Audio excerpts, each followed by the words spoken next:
মোল্লা সাইদি সাহেব নামে এক আল্লাহর গোলামকে পেয়েছিলাম কোটচাঁদপুর কলেজে। আমি যখন ইংলিশের হেড ছিলাম তখন 1972, 73, 74 সালের কথা।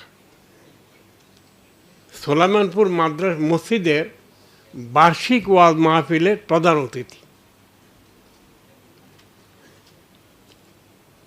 আমি যাওয়ার সময় টেলিফোন মাইকিং হচ্ছে, মাইকিং শুনলাম। তখন আল্লাহ শব্দটা শুনলেই কলিজা জড়িয়ে যেত, সেই সময়ের কথা আমি বলছি। ক্লাসে পড়ালাম, প্রিন্সিপালকে বললাম যে আপনার বাকি টিচাররা কি আজকে বাকি ক্লাস নেবে আরও? তো ওখান থেকে দুইজন এসে বলে আমরা নেব না, তুমি একাই পড়াও। আমি ঠিক করলাম 4 ঘন্টা পড়াবো। তো 3 ঘন্টা আমার ইংলিশের সাবজেক্ট এটা উপরে যা পারলাম বললাম করলাম। আমি একটা দিনও আলহামদুলিল্লাহ না পড়ে কোনো ক্লাসে যাইনি। শেষে আমি বললাম যে আমি আসতে মাইকিং শুনলাম এখানে নাকি কোন এক আল্লামা দেলোয়ার হোসেন সাইদি সাহেব আসবে সোলাইমানপুর অমুক মসজিদে, সেখানে মেলা বেহেশত বিক্রি হবে। তো আমার দরকার, আমি যাব, যদি তোমরা যেতে চাও। দেখি ছেলে মেয়ে সব উঠে গেছে, 550, 600 আমার ছাত্রছাত্রী থাকতো একটা। আমি বললাম যে মেয়েদের মতো ব্যবস্থা নাই, তোমরা ছেলেদের মধ্যে যারা যেতে চাও আসো। আমি মলনার ওয়াজ শুনলাম।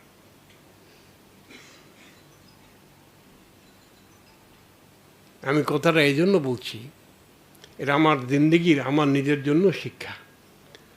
পরে ওনাকে দোকানে, বাজারের ভিতরে একটা দোকানের দোতলায় রাখছে। আমি সকালবেলা ফজর পড়ে মসজিদে ওনার সাথে দেখা করতে গেলাম। ওনাকে বললাম যে মাওলানা, কালকে তো আমি বেস্টে কিনতে গিয়েছিলাম, কিন্তু একটা বেস্ট তো আপনি বিক্রি করেন নাই। তো যাই হোক, আমি আপনার কাছে আসছি, 2-4টা কথা বলবো। উনি বললেন যে বলেন, আমি অপেক্ষা করছি।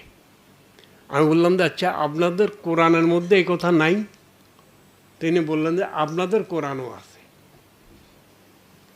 পরে আমি বললাম আচ্ছা, আপনাদের হাদিসে, নবীর হাদিসে এই কথা নাই? কয় যে আপনাদের নবীর হাদিসও আছে। তো আমি তো দেখলাম যে গুলমাল্লা মালানা।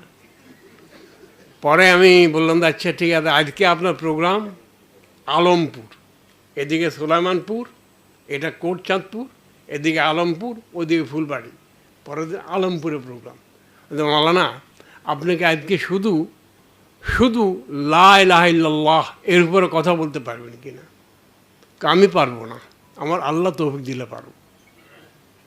আমি ইংলিশের শিক্ষক, ওয়াজ মাহফিলে যায় না, আমি বেশরম গেছি, সাথে অনেক ছাত্রছাত্রী গেছে, সাধারণ লোকেরও গেছে। এবং সাঁকো পের হইতে আমি পড়েও গেছি নদীতে, সেই কপোতাক্ষতে।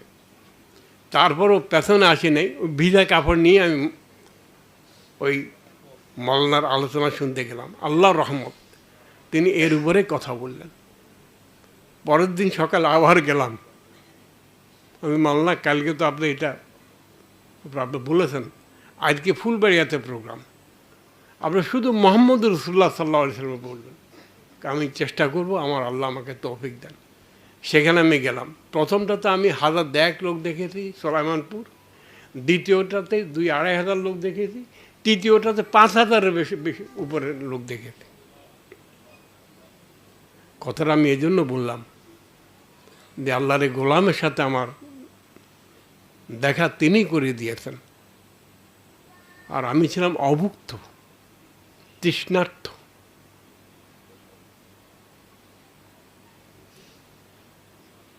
আমার ক্যান্সার হয়েছে, আমি আল্লাহকে শাকায়াত করি নাই। আমি দোয়া করছি, আল্লাহ আমি যেন তোমার বিরুদ্ধে কিছু না বলি, কোনো অভিযোগ না করি। কিন্তু আমি ওই সময় শাকায়াত করছি, আল্লাহ কি দিয়েছিল আমাদেরকে, আর এখন আমরা সে কথাগুলি বলতে পারি না কেন? তো আমার স্বাদ লেগেছে সাইদি সাহেবের কথা এই জন্য যে আমি ছিলাম তৃষ্ণার্থ। এখন আল্লাহ তাআলার মেহরবানি দেখুন, আমি নামাজ পড়তাম না যখন, তখনও মাল্লা মোহতারাম, ওই বার্ষিকে মাদ্রাসায় ওয়াজ মাহফিল হইতো, সেটাতে কিন্তু চাদর একবারে ভালো মতো পরিষ্কার পরিচ্ছন্ন করে যেতাম। কিন্তু প্রথম যে আয়াতটা পড়তেন, 3 ঘন্টা ওয়াজ করতেন, আয়াতের তর্জমাটাও পেশ করতেন না। আর আজকে দেখেন আল্লাহর রহমতে শুধু আমাদের এদেশেই না, সারা দুনিয়াতে হয়েছে, কিন্তু এদেশে অনেক, আমি মনে করি এটা আল্লাহ তাআলা বাংলাদেশের প্রতি বহু অনুগ্রহ করেছেন। এটা সবচেয়ে বড় অনুগ্রহ যে দায়ী আল্লাহ তিনি বানিয়ে দিয়েছেন। তার মধ্যে 2টা গোলাম এখানে আছেন। আমার প্রথম কথা শেষ, আমার মনে হয় যে সাইদি সাহেবের এই ওয়াজ শোনার পরে আমি ঢাকা চলে আসলাম। তাঁতি বাজারে গিয়ে দেখলাম মুরব্বীরা বসে আছেন। আমি তাদেরকে বললাম যে আমি একটা খনির সন্ধান পেয়েছি। কি? এই আপনার লোক পাঠান, দেখেন। তারপর আলহামদুলিল্লাহ প্রোগ্রাম হলো, সাইদি সাহেব সারা দেশে আলোচনা করলেন। আর এখন তো না সময় দিতে পারেন না, এই যে বললেন না, এই গোটা রমজানে একটা প্রোগ্রাম নিয়েছেন মাওলানা আহমদুল্লাহ সাহেব, আর ওনারটা আমি বলার শুনবো পরে। যাই হোক, আমি 2টা দাবি জানিয়ে শেষ করতে চাই। এর দাবি সকলের কাছে, মেইনলি এই 2 বুজুর্গের কাছে। আগের দিনে কিন্তু বড় বড় বিল্ডিং করে এই দিনী মাদ্রাসা হতো না। একজন উস্তাদকে কেন্দ্র করেই দূর দূরান্ত বহু দূর থেকে, দূরের দেশ থেকে লোকেরা পড়তে আসতো। আমার প্রথম দাবি হচ্ছে এই, আপনাদের মতো যারা আছে, আমি আবার বহু বছর ওয়াজ মাহফিলে বহু বছর যাই না, আমি যদি যত শুনবো ওয়াজ মাহফিলে সত্য কথা বলবে, আর এটা আমাকে আমল করতে হবে, এত পারা যাবে না। এখন আমার দাবি যে আমি চাই যে এই হযরত মাওলানা আহমদুল্লাহ সাহেব এবং সাইফুল্লাহ সাহেব, কে সাইফুল্লাহ নাম রাখছে আল্লাহ জানে, এত সুন্দর নাম, তো আপনাদের সারা দেশে ডিভিশনাল হেডকোয়ার্টার এবং ইম্পর্ট্যান্ট জেলা এবং ইম্পর্ট্যান্ট কিছু আগের সাব ডিভিশন এবং ইম্পর্ট্যান্ট কিছু থানা, এটা আপনারা বাছাই করে নেবেন। আল্লাহ তাআলা আপনাদেরকে দীর্ঘ হায়াত দান করুন। আপনারা এখানে মোবাইল মাদ্রাসা করে ফেলবেন এবং স্টাডি ক্লাসের মতো এখানে আপনাদের আলোচনা 2 দিন 3 দিন 4 দিন চলবে, এবং এখানে এটা একটা মাদ্রাসা হয়ে যাবে, ঘর নাই কিন্তু মানুষগুলি আছে। আমার চৌধুরী ডাক্তার হাসান, উনি অনেক সুন্দর সুন্দর কথা বলেছেন। তো একটা দাবি, এটা কি মানা হলো চেষ্টা করার? হ্যাঁ, আচ্ছা, এটা শুধু ওনারা দাবি করলে হবে, ওনারা মানলে হবে, আপনাদের মানতে হবে না? আপনারা কে কে মানলেন? আমার নিচে নিশ্চয় বোনেরাও মানছে। শেষ, 1 নম্বর দাবি শেষ। 2 নম্বর, এই পাগল বহু বছর থেকে, সেই 72-73 সাল থেকে একটা আবেদন জানিয়ে আসছিলাম। সেটা হলো ইমাম বেশিরভাগ জায়গাতেই ট্রেডিশনাল খুতবা দেয়, ইদানিং আলহামদুলিল্লাহ অনেক মসজিদে অর্গানাইজড খুতবা দেয়। আমার নানা ছিলেন একজন LMF ডাক্তার 1916-এর, তিনি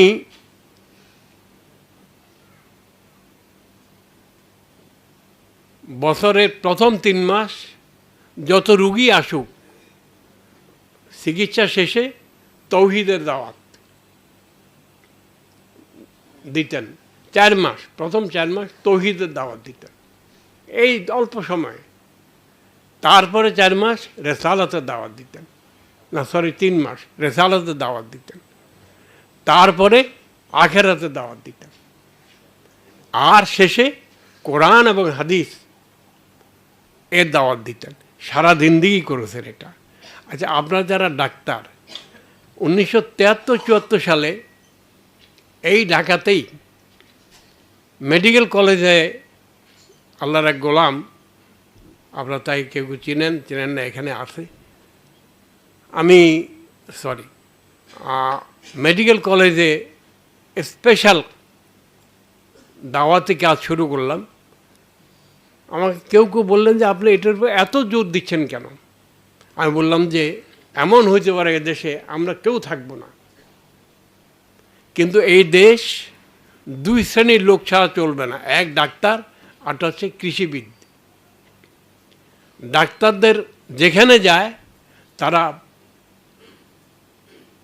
আলোকবর্তিকা হিসাবে কাজ করবে। আর আমি তখন ওই যে বড় কমিউনিস্ট নেতা ছিলেন হিন্দু, মনি সিং, আমাদের মনি সিং অসুস্থ হয়েছে এবং দাড়িওয়ালা ডাক্তারের কাছে গিয়েছে। ডাক্তার রোগও দেখতেছে এবং তৌহিদের কথা বলতেছে। মনি সিং কি তার হাত কেড়ে নেবে? না, আমি তোমার কাছে চিকিৎসা করব না, এটাই করবে। তো এই ডাক্তাররা তারা আলোকবর্তিকা হিসাবে বাংলাদেশের এক একটা এলাকাকে উজ্জ্বল করবে, আলোকিত করবে। এখন এই ইবনে সিনা আমি আপনাদেরকে সাক্ষী রেখে বলতেছি, এটা আমার বিরাট স্বপ্ন ছিল করার, অনেক বছর লেগেছে শুরু করতে। আজকে ইবনে সিনার সুনাম দুই কারণে হয়েছে। একটা হচ্ছে যে বাপেরা মেয়ে পড়াইতে পাঠায়, এখানে ইজ্জতের একটা নিরাপত্তা আছে। আর আপনার টিচার যারা আছেন তারা আমি শুনেছি ভালো পড়ান। অল্প কয়েকটা প্রাইভেট মেডিকেল কলেজের মধ্যে ইবনে সিনা একটা। কিন্তু বাপের ছেলেকে বা মেয়েকে মেডিকেলে পড়ায় কী জন্য? পাশ করলে পয়সা আয় করতে পারবে ভালো, তো তারা এই কাজটাই তো করে। পাশ করার পরে পয়সা আয়ের জন্য বাপে পড়াইছে, মায়ে পড়াইছে, তো এই কাজটাই তো করে নাকি? আল্লাহ কি কোনো দায়িত্ব দিয়ে পাঠায়নি?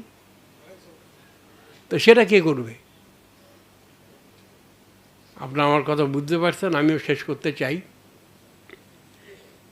আজকে আহমদুল্লাহ সাহেবের প্রোগ্রাম না হলে আমার এখানে আসা হইতো না।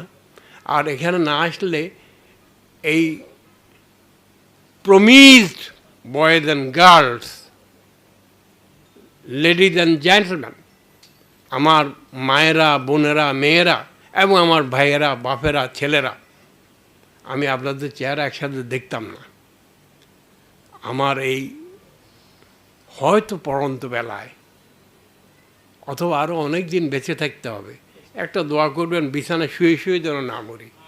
আমি এই দাবি করতে চাই, দুনিয়ার জন্য ডাক্তার হবেন না আপনারা, দিনের জন্য ডাক্তার হন, দেশের জন্য ডাক্তার হন, মানুষের জন্য ডাক্তার হন। এবং মানুষ মানুষ মানুষ, মুসলমান নয়, হিন্দু নয়, বৌদ্ধ নয়, খ্রিস্টান নয়, ইহুদি নয়, মানুষ। এবং আপনারা মেহরবানি করে বাংলাদেশের প্রতি ইঞ্চি মাটিকে, প্রতিটি বালু কোনাকে মানুষ হেঁটে যাওয়ার সময় যেন শুনে লা ইলাহা ইল্লাল্লাহ পড়তেছে। কী আওয়াজ কোত্থেকে আসে? মানুষ নেই, ওই বালি থেকে, গাছ থেকে, পালা থেকে, সব জায়গা থেকে যেন আওয়াজ আসে। সেদিনটা আল্লাহ তাআলা আমাদেরকে দেখে যাওয়ার তৌফিক দেন, আর তার উসিলা আপনারা হবেন। আর মাদি মাল্লা হবে এরা, এই যে মাল্লারা। তো প্রায় তাহলে ক্লাস হবে। মাল্লা সাইদি সাহেবকে আমি বলেছিলাম যে মাল্লা আপনি এটা শুরু করেন, বর্ষাকালে ওয়াজ করা যায় না বাইরে, ঢাকাতে এবং বিভিন্ন জায়গাতে হলে শুরু করেন। কিন্তু এটা দিনের বড় বড় দায়ী যারা, তাদের মাথা আমি ঢুকাতে পারিনি, কারণ আমার তো ক্ষমতা নাই, যোগ্যতা নেই, কথা বলতে পারি না। তো আপনারা মেহরবানি করে আপনাদের বন্ধুকে, কারা কারা বন্ধু, পরিষ্কার মাথাওয়ালা বন্ধু, ওয়াজ সুন্দর করার জন্য মিষ্টি কথা বলে না, হক কথা বলার জন্য কথা বলে, তাদেরকে আপনার মেহরবানি করে এই ক্লাস অনেক টিচার দরকার আমাদের। সারা দেশ অন্ধকারে ছেয়ে গেছে।